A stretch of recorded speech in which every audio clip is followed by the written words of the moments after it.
I read like 5 pages and I was like, and I've read it twice and I don't reread anything. So I'm excited to read this, but it is like super intimidating.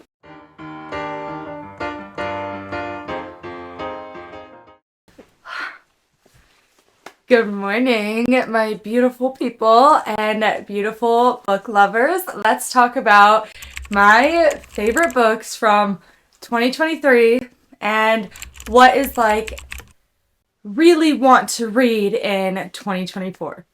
Let's get started. I just wanted to have like a little book talk and like talk about what worked for me and like what I'm looking forward to reading this year. So what I'm looking forward to reading this year is like way too long of a list to actually go through. So I kind of wanted to talk about like big picture, what I'm really like aiming to read this year, like the big things, the things that are scary to me versus like my immediate want to read in the next couple of months. They're more like my filler reads. So let's get started.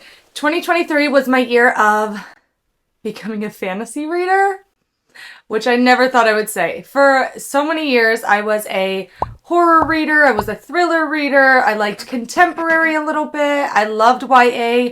And now, because of ACOTAR, I'm like full into the fantasy field. So like, I feel like if you're a fantasy person, maybe you can answer this for me. I feel like once I read ACOTAR, it's like once you watch Twilight. Once you watch Twilight, nothing else lives up to it.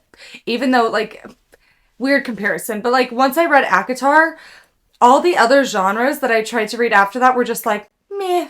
It was definitely my, like, transformative year of what I read. Because now I feel like I read, like, every genre. And that's so new to me. So I'm excited to kind of talk about, like, what I read in 2023 that kind of changed my mindset on reading. And how that's going to affect me in 2024. So let's get started. Obviously, first I have to talk about ACOTAR, but I'm not gonna grab the whole series. It's way up here, but I will grab my favorite of the series. So I started reading ACOTAR, I want to say in like 2022. I started the first book. I read like 5 pages and I was like, like not that interested in it. So then my coworkers or my friends had said like, oh, it's really good. Like you should give it a chance. Once you get past book 1, you'll get really attached. I actually got really attached in book 1, which I feel like is a ACOTAR canon event. Like you have to get attached in book 1. I thought A Court of Mist and Fury was going to be my absolute favorite in that series, but no. A Court of Wings and Ruin was like, if I could relive this book over and over and over again, I would. I was surprised that this one was my favorite because I didn't think I liked like slower moving, war-driven books, and that's what this one was. A Court of Mist and Fury was more about like establishing that group connection and like everything, which I think that's what drives this series so much is the characters' connection and like their whole group dynamic is just amazing. When I got to this one, I literally could not put it down. I read it in 2 days. I love it. I want to reread this whole series. But like, I think it was the build-up, and I've learned that in Iron Flame and Fourth Wing too. I think it was like the build-up to the like pivotal moments in this book and the group dynamics and like how they had to work together just like glued me to this book. And it is by far one of my top 3 favorite reads of the entire year. But I will show you number 1. Let me get to number... I don't really have like an order, but I do have a favorite of the year. So this is up there. Let's move on to another one. Another series that I read or started, because it's not over in 2023, like everyone else, is Iron Flame. And again, I mean, Fourth Wing. Again, this is like new for me because I wasn't into fantasy until this year. But I read ACOTAR really early in the year, and then I just like went into a deep dive. So I read Fourth Wing right when it came out. Like when everybody sold it out, I drove 35 minutes to a Target and got it because I just wanted to experience. I had like major FOMO. I wanted to experience what everybody was talking about. I really enjoyed it, but I liked this one better, and that a lot of people don't agree with that. A lot of people like Fourth Wing better.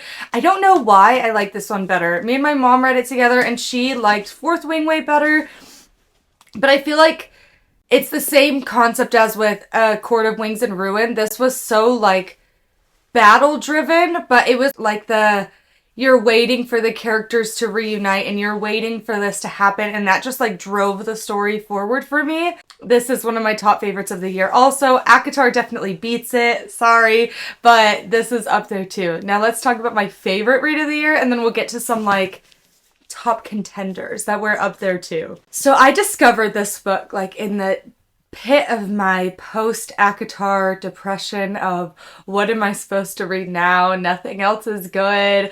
And I saw this post that was like, oh yeah, Fourth Wing was my second favorite read of the year. And they were like, well, what was your first? And they said One Dark Window. And I was like, oh, I've never even heard of that. So I looked it up, and it's a gothic dark fantasy. And if you know me, my favorite book in the entire world is House of Hollow. This is my favorite book in the entire world, and it's not because it's like the most amazing story or like the most amazing characters, but the writing style in this book is so ethereal and magical and otherworldly, and I was obsessed, and I've read it twice, and I don't reread anything. So like rereading this twice is a telltale sign. So I've been on the hunt for a book that gives me the same vibes as this, and I have not found that yet, but I got like a glimpse of it with One Dark Window. This is by far my favorite read of the entire year, and it gives House of Hollow a run for its money on whether it's my favorite book. So this is a dark fantasy, so it took those fantasy elements that I loved from ACOTAR and I loved from Fourth Wing and mixed it with like darker gothic plot lines, which I am obsessed with. I think I've realized that I really like the gothic side of things. So it made me think. I had to really pay attention. There was a little bit of like romance and a little bit of angst there, and like the character development in this was amazing. I read book 2 in 2023 as well, which I literally cried at the ending of this one. Not necessarily because it's sad, but I turned over to my husband and I was like, it's over. It's a duology. Like, what am I supposed to do now? But if you haven't picked this up yet and you like those like darker elements, I highly recommend it. So let's talk about some contenders and like my favorite books. Dreams Lie Beneath by Rebecca Ross.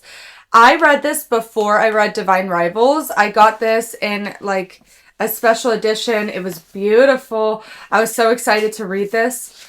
And I had never heard of any of her other books. The first time I heard of her was through Divine Rivals. And I was like, okay, well, I haven't read that, but I already have another one of her books. I'm going to give this one a chance. And I love this book, and I never hear anything about it.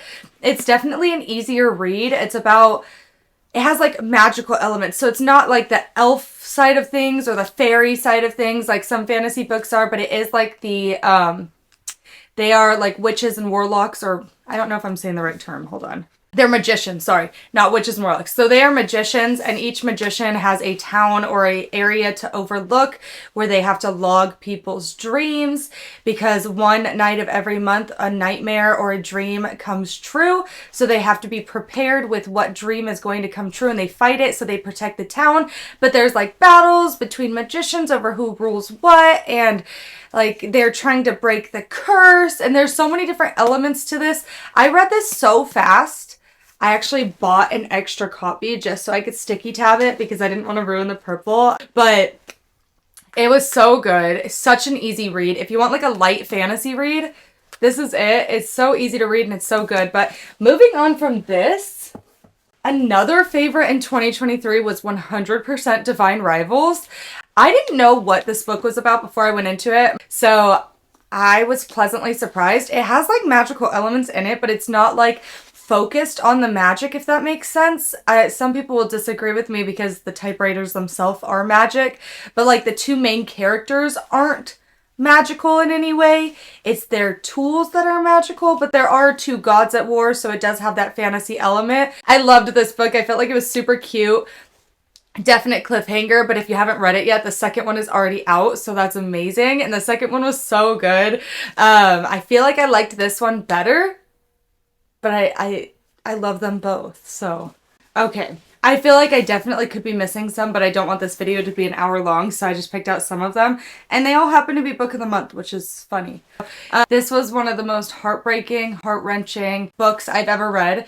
It is about two dads who are from two completely different walks of life, who both have gay sons, and those gay sons fall in love, get married, and then their dads aren't like the most accepting, but the sons both get murdered. and the dads kind of have to overcome their differences and overcome their feelings that they had towards their sons to figure out what happened. And the only way that they could do that is by working together and by overcoming their own bias. I highly, highly, highly recommend this book if you haven't read it yet, but trigger warning, it is really sad. Another really sad book that I've read in 2023 was Kristin Hannah's The Nightingale.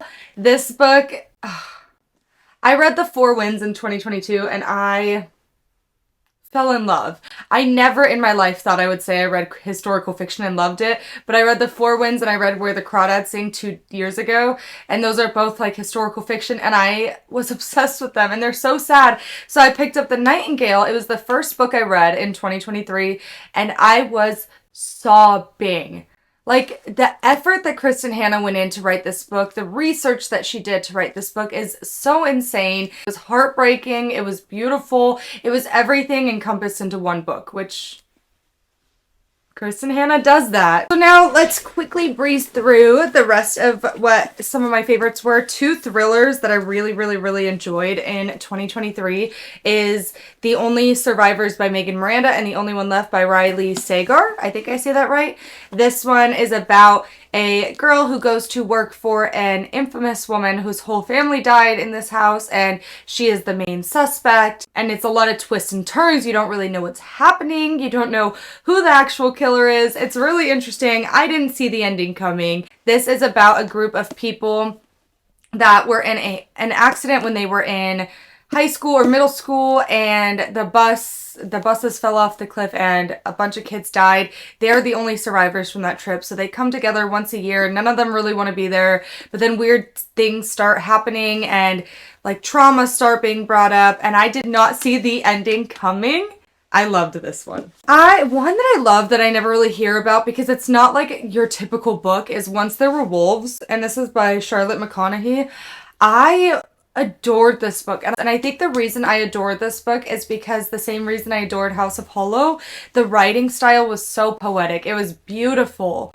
I loved every single moment of this book. It taught me about reintroducing wolves into the wilderness, which is something that's actually done. It was done in Yellowstone. It's started in other places. I just read about it starting somewhere else the other day, but it taught me that element of it. It had a little bit of romance. Just the writing style was so beautiful. And the last one that I'm going to talk about from 2023 is The Seven Husbands of Evelyn Hugo. I honestly think this is for sure in my top 4. Up there with ACOTAR and Fourth Wing and One Dark Window. This is like by far one of the best books that I read in 2023.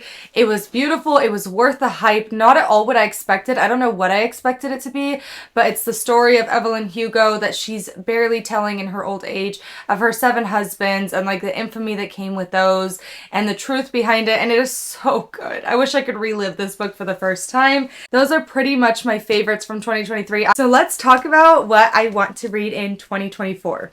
So these are like immediate like filler reads. These aren't like the big picture reads that I'm gonna be tackling this year, but I am currently reading The Great Alone by Kristin Hannah. It's a little bit slower moving than The Nightingale and The Four Winds was for me, but I'm really enjoying it so far. I feel like I always get hooked on Kristin Hannah like halfway through, so I just have to keep pushing to that point. But let's go through some that I'm really excited to read in the upcoming months. So one like filler, easier book that I want to read is Vampires of El Norte. I absolutely loved her first book, which is The Hacienda. I felt like when I was reading it, my husband is Hispanic, so I was asking my mother-in-law like a bunch of questions as I was reading it, like, is this really how it was? Like, what's the history of this? And it made me just want to learn so much while it was like a paranormal thriller. So that was interesting. This is a new one that she came out with, and I was so excited when I saw it on Book of the Month. This one is a little bit of a different take. I know that the other one was also in Mexico, just like this one is, but it was about like a ghost, like a haunting at a hacienda. This is about vampires, which is, I feel like I haven't read a vampire book in so long. I'm really excited to dive into this one. And because I read Seven Husbands of Evelyn Hugo, I really want to read the rest of Taylor Jenkins Reid books. And my mom absolutely loves this book, and I want to give it a try. I feel like it's going to be a really light read. You can laugh at me if I'm really wrong on that. I don't even know what it's about, honestly, but obviously I was planning on reading it at some point because I got my sticky tabs ready. Alex North, I want to read his book, The Whisper Man. I read his book, The Shadows, a few years ago, and I loved it. It's more like a horror. This one is about the Whisper Man who kids hear in their window at night and they go missing, and it's like that horror element, so I'm really excited to read that. I'm also so pumped. That reminded me of this one. I'm really excited to read The Fury by Alex I don't know how to say that. But The Fury, he is the same author that wrote The Silent Patient, which I know is like controversial. Some people loved it, some people hated it. I adored it. And I'm so excited to read another book by them, finally. I picked this up at Barnes & Noble. I've literally never seen or heard anyone mention this book, but I saw the cover and I read the first line of the description, which is Daisy Sees Dead People. And I was like, oh, that's a book for me. So I'm a huge Stephen King fan, as you can see. I own every single one of his books besides his new ones. I'm trying to read them in chronological order now because the way that Stephen King like wraps his books together is actually insane. So my funny story about The Stand. So The Stand is next on my list because I have read Carrie, I've read Salem's Lot, and now it's The Stand. There's some like novellas in the middle there, but I have two versions of The Stand already, but one is a really old version and it doesn't have a dust cover. So I was like, oh, I'm not going to take that outside the house. That's going to get ruined. And I have another one, but it's like the complete uncut version. And I was like, well, I don't want to take that one out of the house either because I don't want to ruin that one either. So I literally bought another copy of it just so that I could read it. And the last like filler book that I could think of immediately that I really want to read is Bittersweet and the Hollow because people recommended this for readers of House of Hollow. Obviously there's some pre-orders coming out that I'm really looking forward to reading too. The Invocations by Crystal Sutherland, which is the same author of House of Hollow, and it has a exclusive chapter of House of Hollow, which I am so excited for. Women by Kristen Hanna is coming out soon. And there's a few other ones. Wisteria by the same author as Belladonna. That series is continuing this year. So yeah, I'm excited for all of those. Now let's talk about a few like big series that I'm looking forward to reading this year. I've read Shadow and Bone. I know that I said ACOTAR was my introduction to fantasy, but realistically, I read Shadow and Bone a couple years ago. It didn't like send me into a funnel of fantasy like ACOTAR did, but I've heard that Six of Crows is way better than Shadow and Bone, so I picked this up. I've actually had this for a long time, but I thrifted the second book in the series. So I'm really excited to read this series. I feel like it's not like that big ticket of a series, but I have so many series going on. It's insane. Another one that like super intimidates me that me and my mom are dedicated to reading at some point this year is The Way of Kings by Brandon Sanderson. I would never have picked this cover up, but I've heard so many good things about this. I'm really nervous because I tried to read Tress of the Emerald Sea by Brandon Sanderson, and it's the only book this year that I did not finish, which is scary. I've never not finished a book, and it's really bothering me that I didn't finish it, but I just couldn't do it. So I'm nervous to read this one. I know that they said Tress of the Emerald Sea is super different from the rest of his books, so I'm excited to read this, but it is like super intimidating. I am also, me and my mom are also reading the entire Assassin's Blade series this year. I've already read the prequel. We read that first thing in January, Assassin's Blade, and I really liked it, and I'm so excited to get into the actual series. I have most of them, but they're like, hold on. I'm only missing like a couple. These are them. They're just, I just don't want to take them down and ruin them. I just feel like 2024 is going to be my year of series, which is scary. Like I want to read The Cruel Prince. I want to read The Way of Kings. I want to read Assassin's Blade, Throne of Glass. I called it the Assassin's Blade series. I want to read Six of Crows. I want to finish Miss Peregrine's because I never did. And all those series are really intimidating because it's a lot. And yeah. I have so many books I want to read. But yeah, those are like the ones that I'm super excited to read upcoming. And I'm sure I'll think of more. I'm planning on posting more book content. But yeah, this was exciting to sit and like talk about books that I'm excited to read and books that I love. If you have any favorites from 2023, let me know in the comments. I really like to see like other book recommendations. So let me know your recommendations down in the comments, especially if you have one that reminds you of House of Hollow. If you want to hear more book content, make sure you hit that like button and hit that subscribe button if you haven't already. I have so much that I want to do in this channel and I'm excited to have you guys all here. So make sure you hit that subscribe button and I will see you next time. Bye! Oh, Baba, you want to be in the thumbnail? Which book? Oh, Mama, you want to be in the thumbnail too?